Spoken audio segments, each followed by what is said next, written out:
All right, guys, we are ready to go on to the next phase of our portrait drawing.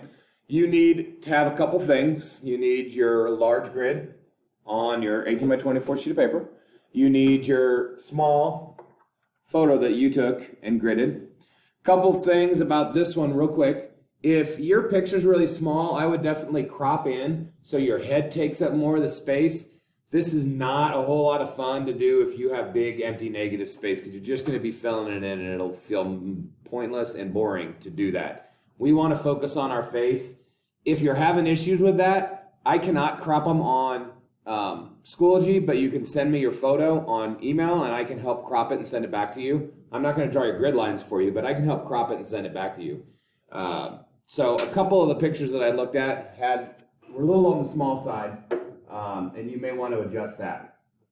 Now, what you'll notice I've done on here is I need 7 boxes, 1, 2, 3, 4, 5, 6, 7 by 10 boxes, 1, 2, 3, 4, 5, 6, 7, 8, 9, and 10. So that gave me a little extra row here, and obviously the white paper out there I don't have. If your paper zoomed in more, you very well might have 8 by 10. You're not doing a whole lot of extra work. You're just doing it the right way. So if you have a wide enough photo, use the 8 by 10 grid. If yours is a little narrower like Matt's is, the 7 by 10 is fine. I don't want anybody smaller than a 7 by 10 grid.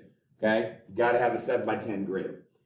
But you notice I numbered it. And I numbered it so I can know very specifically which grid. Like his left eyeball here is 4 and 5. So 4 and 5, that's where his left eyeball is going to go. This alleviates any confusion. Now, I made some real quick that you guys can make real quick on your own. All you need is a couple pieces of copy paper, 2 pieces of copy paper, or 2 pieces of the drawing paper I sent you. They don't have to be quite this big. Cut them in half. Okay, 2 pieces, cut them in half. And I'm going to tape together a frame that helps me see just that specific piece. So here it is all the way done, just 2 pieces cut in half, and it gives me a nice frame.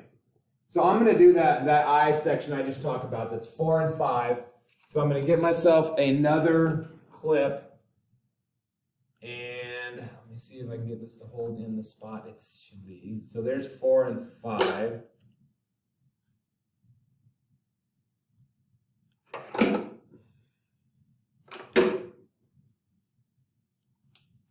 A little wrinkly, but it should be this. No, that's not gonna work at all. Give me just a second. Trim this up. We'll make this happen.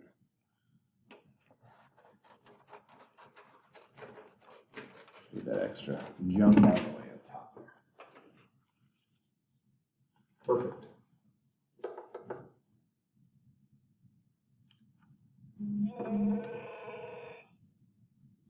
All right, so now I have that grid covered, and I can just see very specifically the box that I'm wanting to work on. And that's, as you guys remember, and I said a bunch of times, that's box number 4 and box number 5. I know this is really small for you guys to see on here, but you know, that's that box, that's that one area, that's that one box area isolated. So on my actual drawing at 4 and at 5, I'm going to look and pay attention to what I have happening there. So he's got an eyeball coming back, touching the edge, eyeball coming up, going off, kind of right in the middle. I'm going to show you one other thing you guys can do if you're a little lost on that. I actually see the top of his eye coming back through here. And then we've got iris.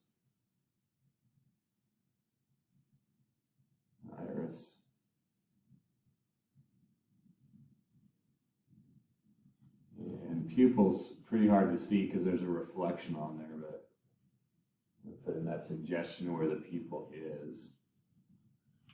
Okay, so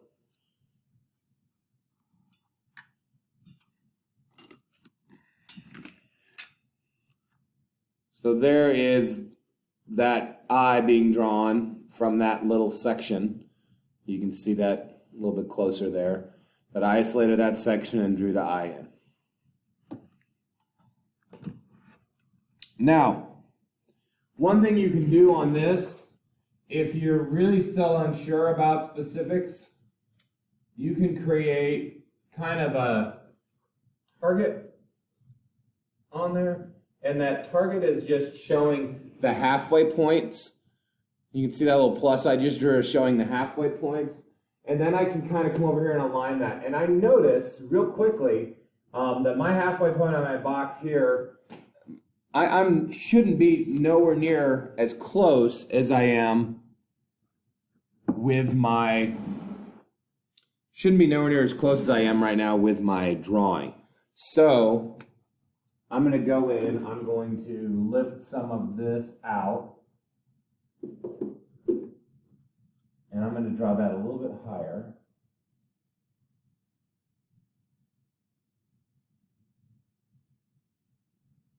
That's going to change the look of that iris significantly.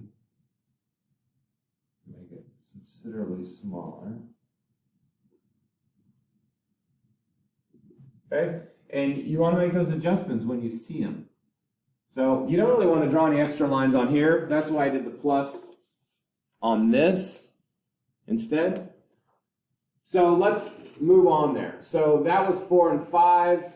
So let's look at 4 and 4. So I'll slide that straight up. I'm looking at the one above it. Now what's nice is I can see just my box here, but on my actual drawing, I can see what I did near it. So I can see the top of that eye come up and through. I can see a pretty heavy line of the eyeball arching across here. And then that eyebrow is right in the center, and those lines help me out a whole lot right there to see that my eyebrow comes right through the center. And I'm just going to draw that light shape of it. So I'm going to move over. I was on 4 and 4, so I moved over, so now I'm going to be on 3 and 4. That comes over to about center. Let's finish that eyeball out. I'm going to go down to 3 and 5. And holy smokes. So 3 and 5, all I've really got is some shadow in 3 and 5. I see a little bit of where the eye is going to be there. Maybe a little suggestion of the eyebrow there, but there's actually not a whole lot in 3 and 5. We'll go over to 2 and 5. And 2 and 5, man, we get right back into it. 2 and 5, we've got that eyeball in the middle of the box, halfway down.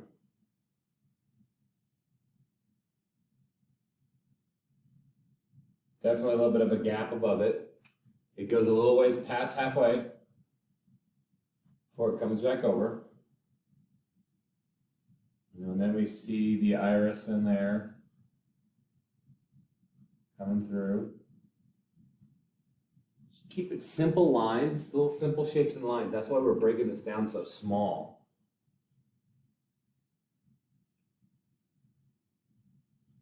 And pay attention, like spacing, there's more white iris there, more white of the eyeball there than there is on this side. So I'm going to push that just a little bit further over. This side is almost flat. This side definitely is a lot more of a curve.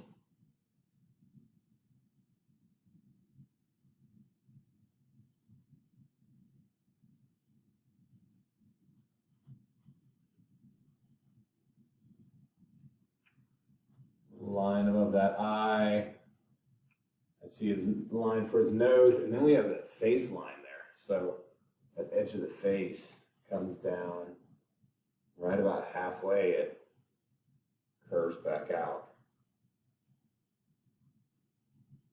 Now, once you get, your basic parts in, we're going to do a lot more later, where we can be doing some tweaking with value and changing shapes, but you want to get your main details in using the grid. That's the premise of using the grid.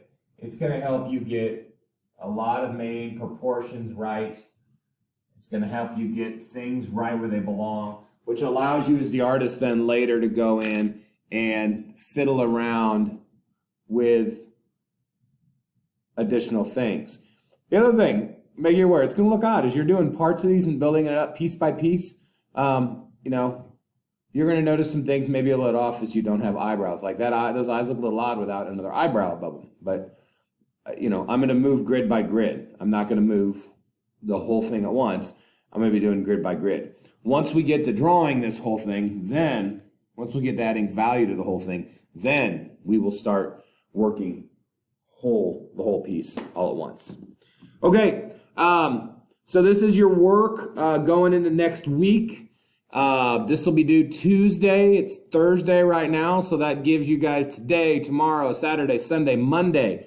This will be due on Tuesday, okay? And all I'm asking you guys to have done on Tuesday is just the contour drawing in. Just have the contour line drawing in. There shouldn't be any value. You shouldn't worry about any dark and light yet. Just have the contour line value put in, or just have the contour lines put in on your drawing. And that's what I'm looking to see on Thursday. Okay, holler if you have any questions. I will talk to you guys soon. Bye.